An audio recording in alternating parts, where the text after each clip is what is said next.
Okay, the next topic is fringe width.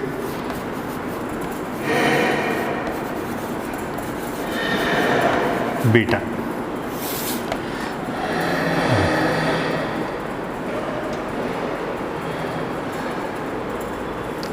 So to derive the fringe width beta,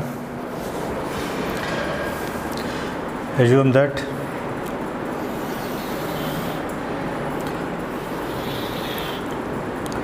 the two slits S1, S2 separated by a distance 2D.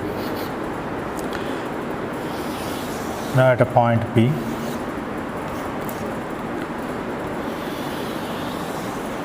this point P, like this, and these two separated by a distance D. That means the separation between the slits is 2D, small 2D. Separation between the slits and screen is capital D. Now, consider a point. This is O. So in a Young double slit experiment, this particular point O is always bright because the two light rays in reaching O is the two rays travel equal distance in reaching this particular point O. So this is called central maximum or principal maximum or central bright. Now assume that this particular point is at a distance x from this central bright point. Now from this triangle, assume that this is another triangle like this.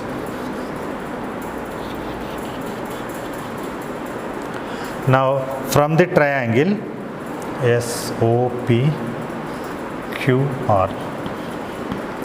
so from triangle S2PR, this triangle S2PR, from this triangle we can write S2P square is equal to SR square plus PR square. That is, SR square means this one, S2R square. So this one is D square plus, and P2R distance, this is actually X. So, and because this O is the point which bisects this two slits, means line joining the line which bisects S1, S2. So this O2R is D and Q2R is also D because this is total 2D. Okay, so it can be written as X plus D whole square. Okay, similarly from triangle S1PQ, S1P square is equal to S1Q square plus PQ square. That is, S1Q square means again S1 to Q is again D, so D square plus P to Q means this is total distance is X and P to Q is X minus D. So we can write X minus D whole square. So from this we can write S2P square minus S1P square is equal to D square plus X plus D whole square minus D square minus X minus D whole square. And this is, you can get cancelled. This is X plus D whole square minus X minus D whole square. And that can be written as 4XD. Okay. That means S2P square minus S1P square is equal to 4XD, small d. So we will write it as 2x into 2d. Actually 4xd, we can write like that also, 2x into 2d. But this S2P square can be written as S2P minus S1P into S2P plus S1P, that equal to 2x into 2d. So just we are expanding this a square minus b square as a minus b into a plus b. Now S2P minus S1P into and S2P plus S1P, that means S2P plus S1P, as these two are very close to each other, and we can take the approximation as equal to 2D. Okay, as S1 and S2 are very close in the order millimeter, very close to each other, we can take the approximation that S1P plus S2P is equal to 2D. Write down like this: S2P plus S1P is approximately equal to 2D.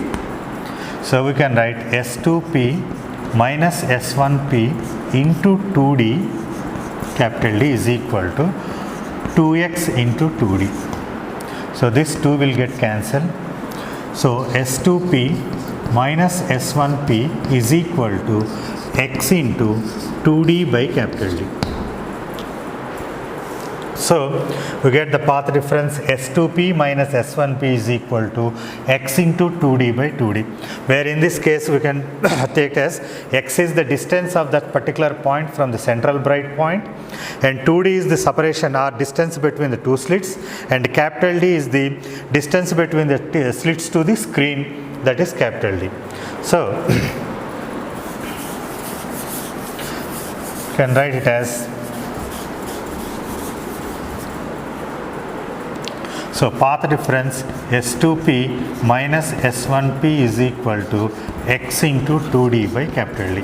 Now from this we derive the fringe width. So the path difference is equal to x 2D by capital D. Okay. Now if P becomes bright point if S2P minus S1P, the path difference is equal to n lambda. So P will be bright or maximum point if S2P minus S1P is equal to n lambda. So in that case we substitute as n lambda is equal to x 2D by D. So we can write x is equal to n lambda capital D by 2D. Okay. Now this particular point is nth bright band P if x equal to lambda D by 2D. Now if the first bright band, that means very close to the central bright band, is first bright band, that is, for that we have to take n is equal to 1. For the second bright band, that means second bright after the central bright one is n equal to 2. So similarly we take n equal to 3, n equal to 4. So now if you represent this as xn, that means x nth distance of nth bright band from the central band, xn is equal to, you can write it as n lambda d by 2d. Now the distance between two consecutive bright bands, that means if xn is n lambda d by 2d, consecutive bright band means it is x into n plus 1 into x n plus 1 into lambda by 2d. Suppose the distance of nth band from the central bright band is xn, then n plus 1th band is equal to xn plus 1 into lambda d by 2d. Now the distance between these two consecutive bright bands is xn plus 1 minus xn, that is distance between two consecutive bright bands. Then that equal to, we can write it as lambda d by 2d is a common term. So n plus 1 minus n, that is lambda d by 2d. That means the distance between two consecutive bright bands is lambda d by 2d. For any two band, that means the distance between first and second, second and third, third and fourth, fourth and fifth and sixth. Any two consecutive bright bands is constant, that is equal to lambda d by 2d. And this we represent as the fringe width beta. That means the fringe width is the distance between two consecutive bright bands, and that equal to lambda d by 2d. Now similarly we can derive for dark band also. Okay. Now for dark band, for dark band or minimum point, minimum intensity point, the path difference is equal to 2n plus 1 into lambda by 2,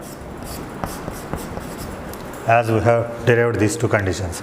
So for a bright band we have derived that lambda 2 by 2d, and for dark band path difference is equal to 2n plus 1 into lambda by 2. Now substituting here, 2n plus 1 into lambda by 2 is equal to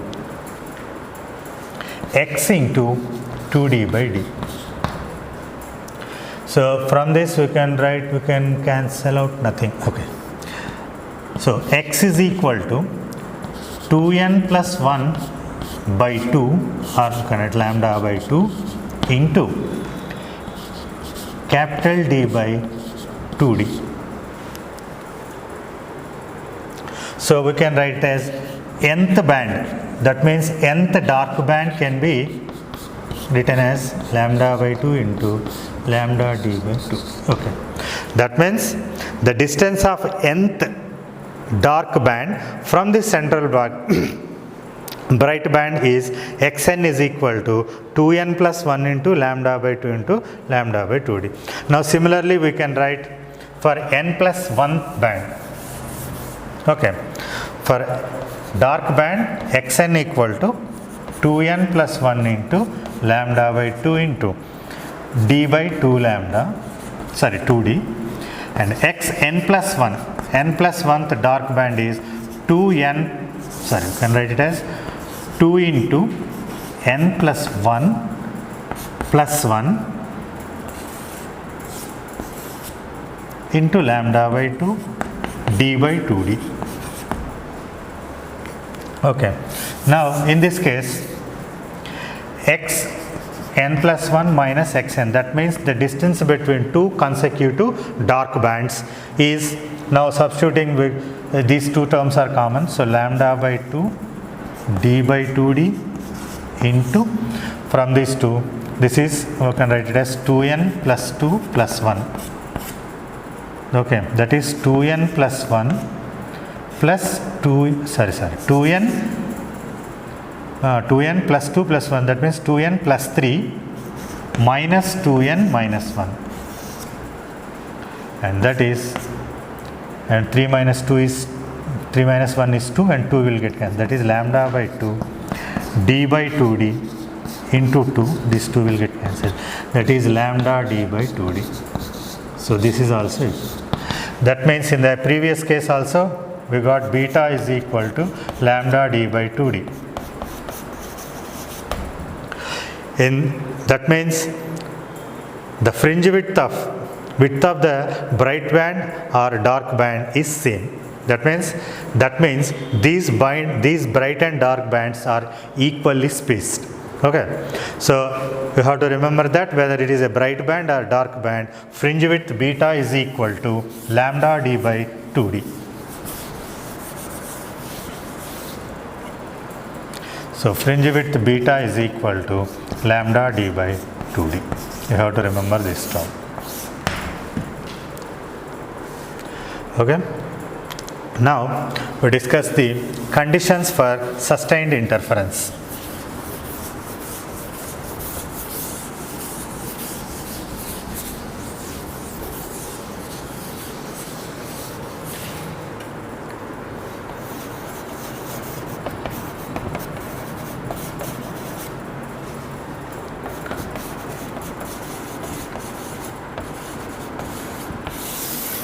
Conditions for sustained interference. So already we have observed that in the arrangement in Young's double slit experiment, light from two sources superimpose, and as a result on the screen we get alternative bright and dark bands like this. This we have discussed in the earlier class. So, but to get this interference pattern, there is a condition on the sources of light. So S1 and S2 sources. So the condition that S1 and S2 sources, these two sources must be coherent sources. What is meant by coherent? So first condition for interference is the two sources of light must be coherent.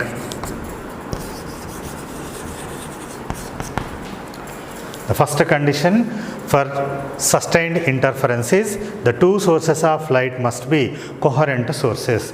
What is meant by coherent source means these two sources are said to be coherent if they emit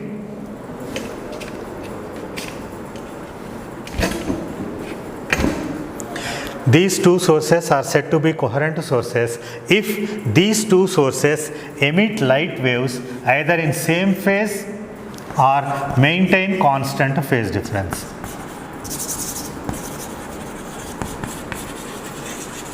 Or constant phase difference.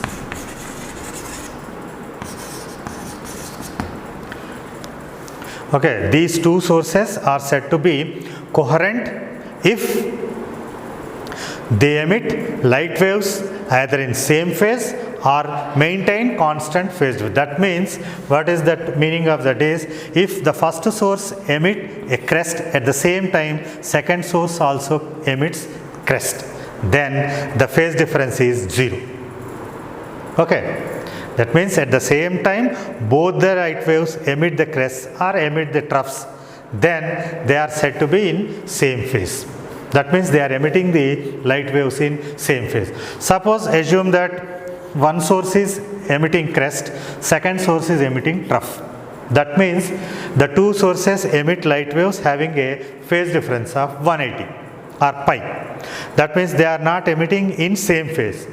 But in the next instant it emits crest, trough, and this emits crest. Okay, and next instant it emits crest, it emits trough. That means with respect to time there is no change in the phase difference, because always when it is gives crest it gives trough, it emits trough, it emits crest, and again it emits crest, it emits trough. That means the phase difference between the light rays emitting from these two sources are maintain constant phase difference. That means they emit either in zero phase, that means both of them may emit in zero phase, means both of them emit crest at same time. Or if there exists a phase difference between these two waves, assume that if there is a phase difference of pi, either example this case. So at any instant of time this phase difference is constant. There is no change in the phase. Such sources, then these two sources are said to be coherent sources. That means the two sources has to emit light waves either in same phase, or if there is any phase difference, that phase difference does not vary with respect to time, or that phase difference remains constant, then the two sources are said to be coherent sources. If the phase difference constantly changing, randomly changing with respect to time, then these two sources are called incoherent sources. That means if two sources emit light waves with random phase differences, then the two sources are said to be incoherent.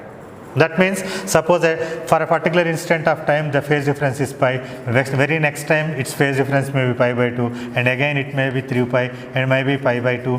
That means the phase difference randomly varies with respect to time, then these two sources are said to be incoherent.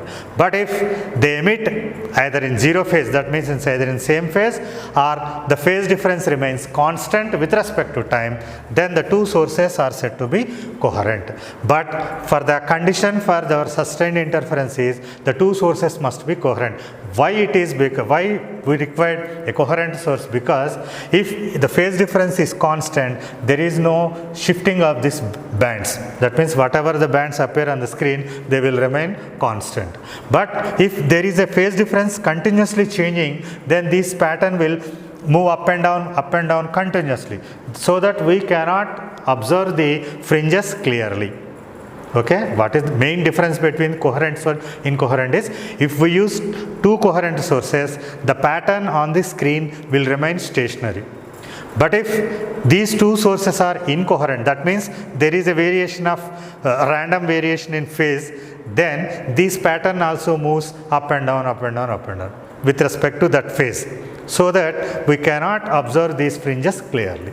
So that is in order to observe the fringes clearly or pattern clearly, the two sources must be coherent. This is the sufficient necessary condition to get interference. And second condition is light must be, first condition is coherent sources. Second condition, the two light sources must be monochromatic.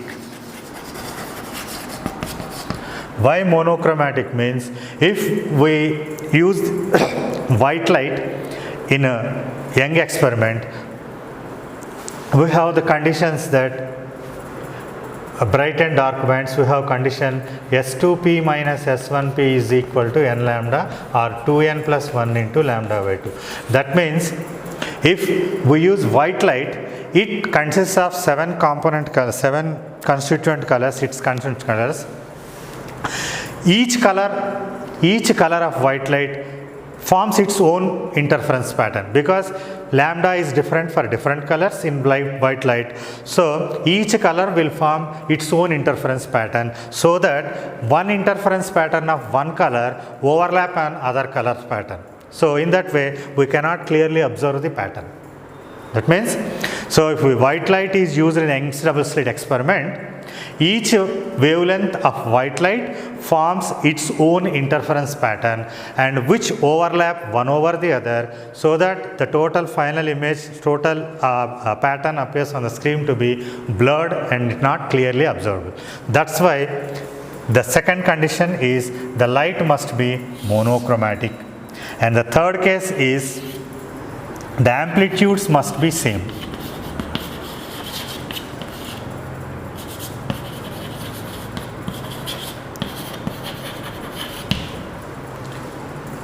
So first condition is coherent, second condition is monochromatic, third condition is same amplitude, because in the pattern we have A1 plus A2 whole square, this is A maximum, I max, and we got I minimum as A1 minus A2 whole square. Okay, if these two A1 and A2 are equal, in this case we get 4A square, if A1 and A2 we get 0. Okay, so if the two amplitudes of the two light waves emitting from these two sources is same, then we get I max as 4A square and I minimum as 0. That means if we get this condition like this, 0 means it is perfectly dark. That means no light reaches that particular point, so that particular point appears to be completely dark. So it is easy for us to distinguish or to contrast between maximum and minimum, so it is easy for us. That's why for a good contrast between maximum and minimum, the amplitudes of these two waves must be same, because otherwise if they are not equal, then we get a minimum amplitude of non-zero minimums. Suppose if we take this has 7 units, this has 3 units, suppose this is 5 and this is 3, assume that 5 and 3. In that case we get I max as 8 whole square is 16 units, and this is as 2 units as 4 units. That means it is non-zero minimum. So between a non-zero minimum to maximum, contrast is very good in case of, it is not good contrast between, we cannot judge these two because it is non-zero maximum. But for a zero minimum, we can easily contrast between these two. So for good contrast between maximum and minimum, the amplitudes must be same. And fourth condition is for good observation of fringes, as we have discussed, beta is equal to lambda d by 2d. So for good, when this fringe width is large, we can observe the fringe very clearly. So for good observation, fringe width must be large. So for beta is to be large when 2D is small and D is large. So for good observation of fringes, D is large and 2D is small. That means for good observation of fringes, the screen is kept at large distance from the two slits or two sources, and the two sources are very close to each other. So these are the four important conditions to obtain to observe the interference pattern. Now,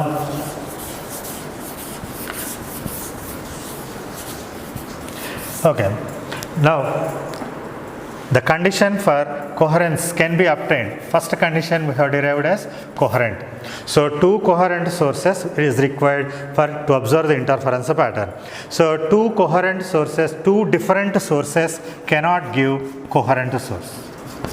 Two different sources cannot be coherent because two different sources always emit light waves in random phase. So to get coherent source, we have to use the same wavefront. That's why in Young experiment, we take a source S and it is divided. In the Young experiment, we have to like this.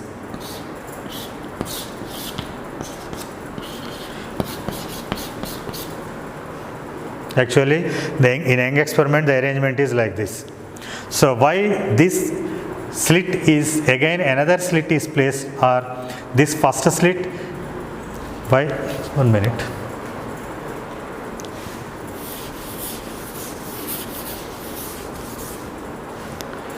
To get coherent sources, we use same wavefront. Suppose this is a point source, it is emitting like this.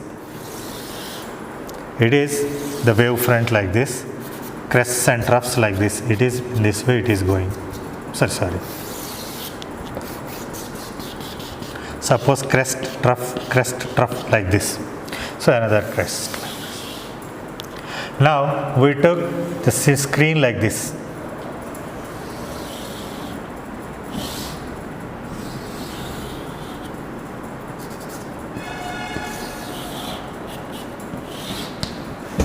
Okay. Now this is the source.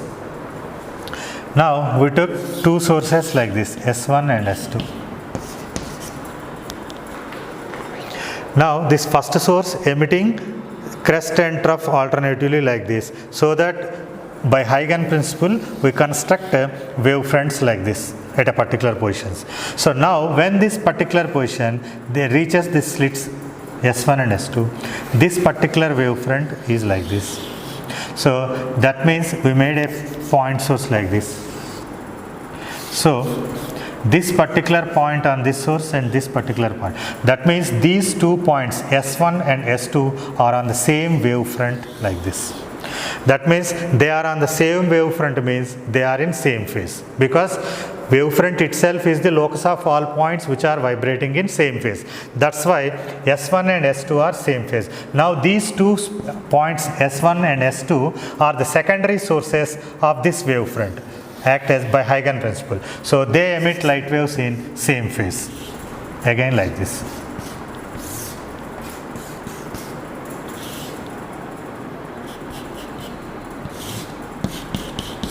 That's why these two emit light waves in same phase. So in this way we can get two coherent sources. So two coherent sources, two different sources cannot be coherent. So to get a coherent source we have to divide the wavefront and we have to take the two secondary wavelets from the same wavefront. They will be coherent sources.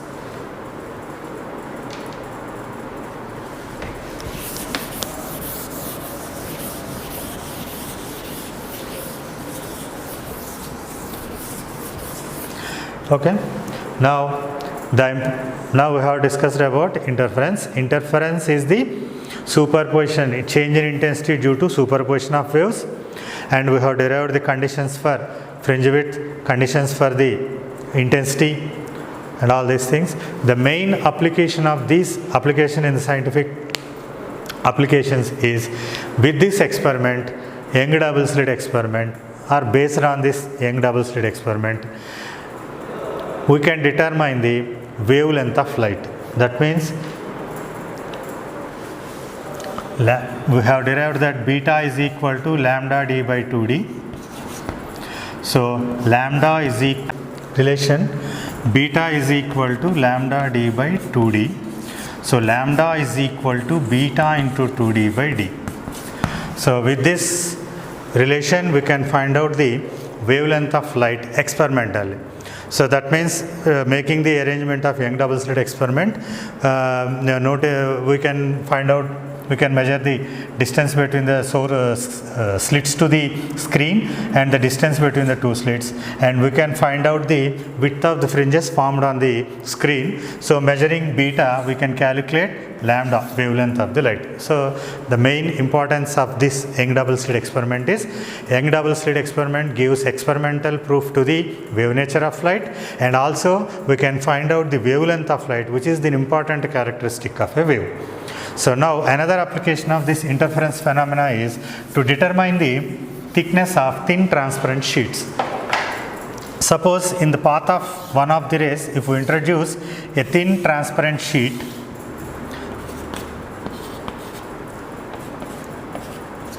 now in this case, when there is no sheet in the path of these two rays, so in this case already we have derived the path difference S2p minus S1p is equal to 2x by x into 2d by d.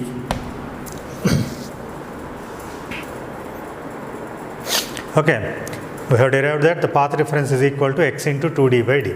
Now if we introduce a thin transparent sheet in the path of first ray like this,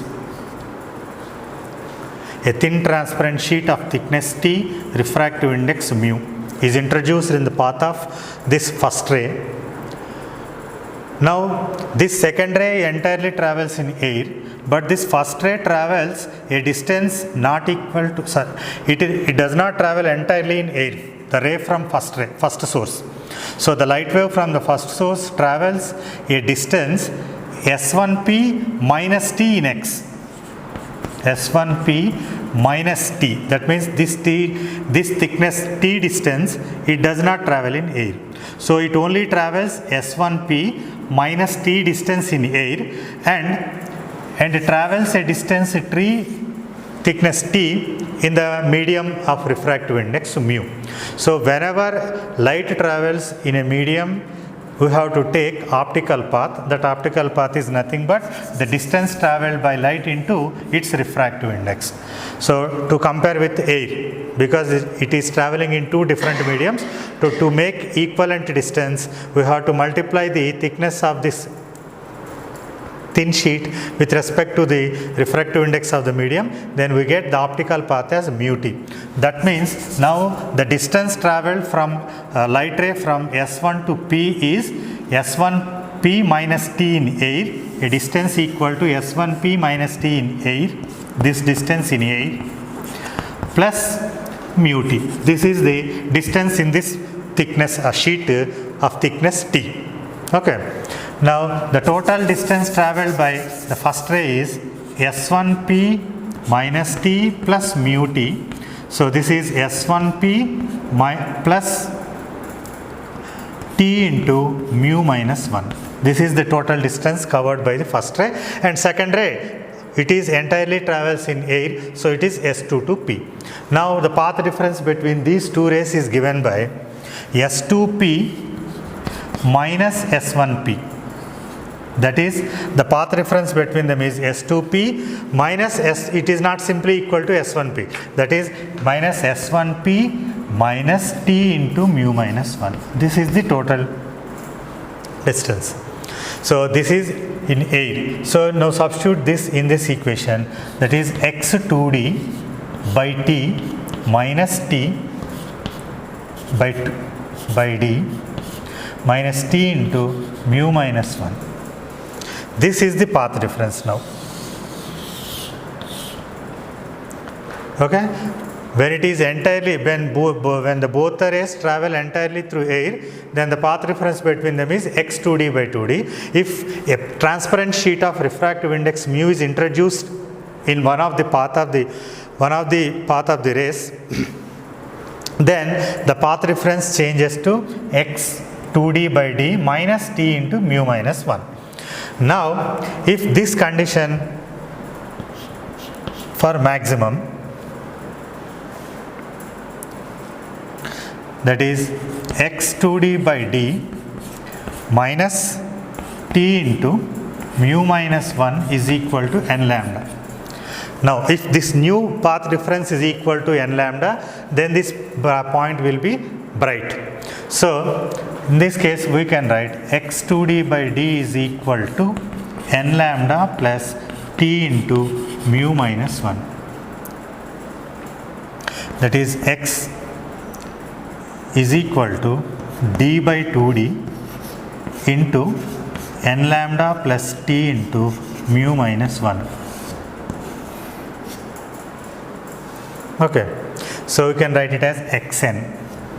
So distance of xn from central bright is xn is equal to d by 2d into n lambda into t minus mu minus 1. Actually, if there is no thin transparent sheet, that means if this is 0, that means thickness equals 0. In that case, t is equal to 0, so that it is again our previous relation. But when it is in air, xn is equal to d by 2d into n lambda. That is, when they introduce, let us take it as xn. Now, when there is no transparent sheet, then the condition is xn equal to dd by n lambda. Now, the shift s equal to xn minus x. That means the shift of this nth bright band from this position to this position is xn minus x.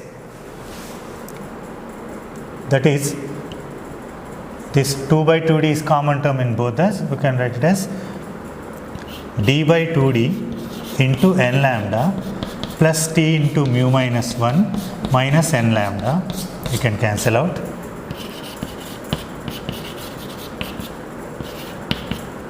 And that equal to d by 2d into t into mu minus 1.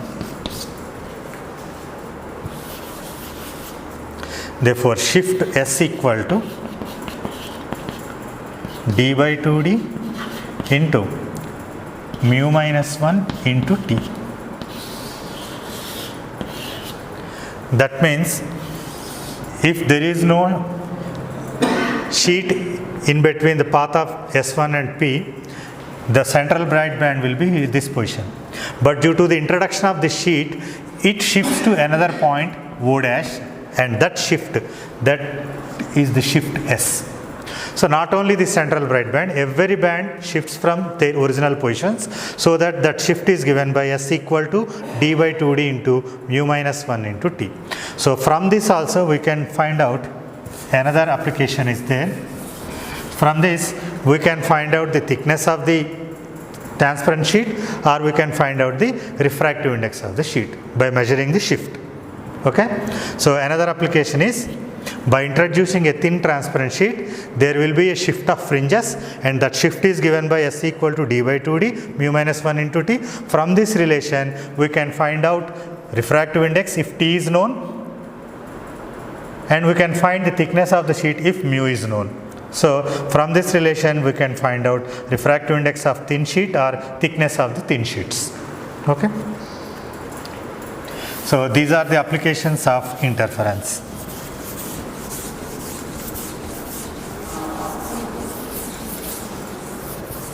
And the final one is, these interference shifts, interference pattern is on the screen is not a straight one, it is a hyperbolic, because how it is,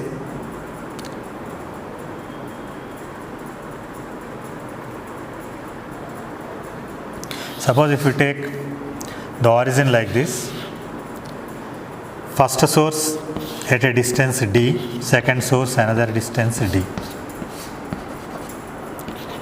S1 and S2. Now consider a point P here, So this is S2, and this point has coordinates x and y. This is origin. Consider a point in the region of superposition P, where S1 and S2 are at the positions D. That means this is D0 and this is 0 minus D0. Point P, x, y. Now we can write these points like this. So this is equal to y, this is x. Now we have to find the locus of points which are having same intensity. That means if we take the locus of dark points, or if we take the locus of bright points, whatever it is. Okay. Now P is a point on a bright band or a dark band. Now we can write it as S1P is equal to S1P square equal to x plus d whole square plus y square, and S2P square can be written as x minus d whole square plus y square. So S1P whole square can be written as S1P square, that is x plus d whole square plus y square. For this S2P, we can write it as y square plus this distance square, that is d minus x whole square, that is x minus d whole square. Now the path difference,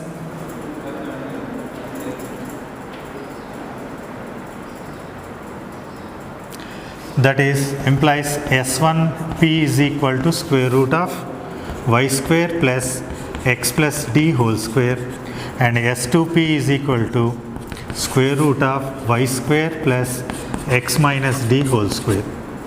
So S1P minus S2P is the path difference in this case, S1P, S2P, and we take it as delta, that equal to square root of y square plus x plus d whole square minus square root of y square plus x minus d whole square. Now this is the equation. So squaring and adding, what we can say, by solving this condition, we arrive a condition that I am not going to derive the total. So total derivation. So by solving this, simplifying this condition, we get x square by delta square by 4 minus y square by d square minus delta square by 4 is equal to 1. By simplifying this condition, we get this condition. That means this equation is similar to x square by a square minus y square by b square is equal to 1. That means this equation is similar to this equation, means the locus of this particular point P is a hyperbola. So that means the fringes will be like this.